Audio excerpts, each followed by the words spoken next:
Hello बच्चों, let's read the question. Question says a thin uniform bar of length L and mass 8m lies on a smooth horizontal table. Two-point masses m and 2m moving in the same horizontal plane from opposite sides of the bar with the speeds 2v and v respectively. The masses stick to the bar after collision at a distance and L by 3 and L by 6 respectively from the center of the bar. If the bar starts rotating about its center of mass as a result of collision, the angular speed of the bar will be. तो सबसे पहले हम यहाँ पर निकालेंगे centre of mass of the system after the collision. तो मान लीजिए ये हमारे मासेस हैं और ये O है और ये मास है हमारा सबसे पहला मास है M at a distance L by 6 और 2 point masses M and 2M। चलिए ये है L बाई 3 पर,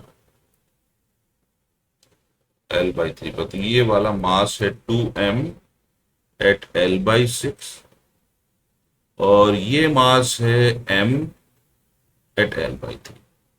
तो इसको हम मान लेते हैं 0।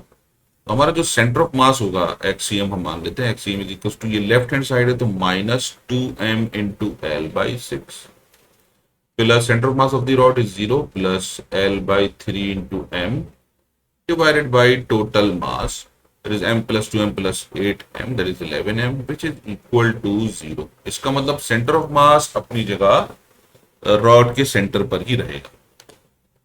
तो अब हम यहां पर लगा सकते हैं principle of conservation of angular momentum. तो बिफोर कोलिजन L इज, क्योंकि ये आके लेफ्ट हैंड साइड टकराता है तो क्लॉकवाइज रोटेट करने की टेंडेंसी होगी, तो ये होगा इसका मास है हमारे पास 2m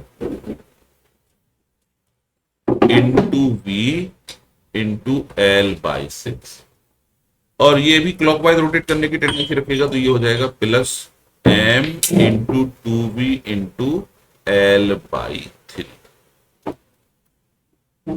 तो ये हो जाएगा 2 से 2 2 1 2 2 3 6 which is equal to MVL common 1/3 plus 2/3 that is 3/3 which is equals to MVL।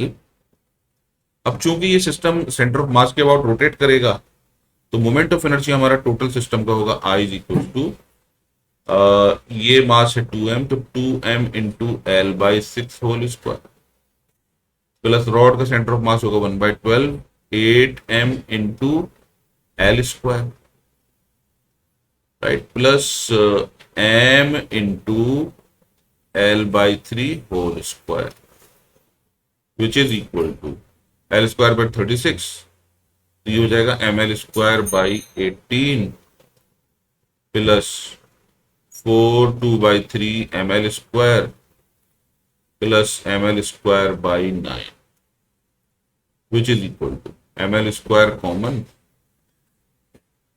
18, ये हो जाएगा 1 और ये होगा 6 3 18 तो ये होगा 12 प्लस 2।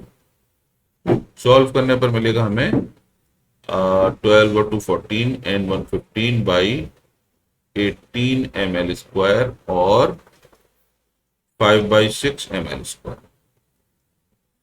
तो इसका मतलब ये बराबर होगा 5/6 ML स्क्वायर इंटू ओमेगा के। M से M हो जाएगा कैंसिल, L से L कैंसिल, तो ओमेगा इज इक्वल टू हो जाएगा 6v/5L, which is option 2। I hope you understood the solution. Thank you.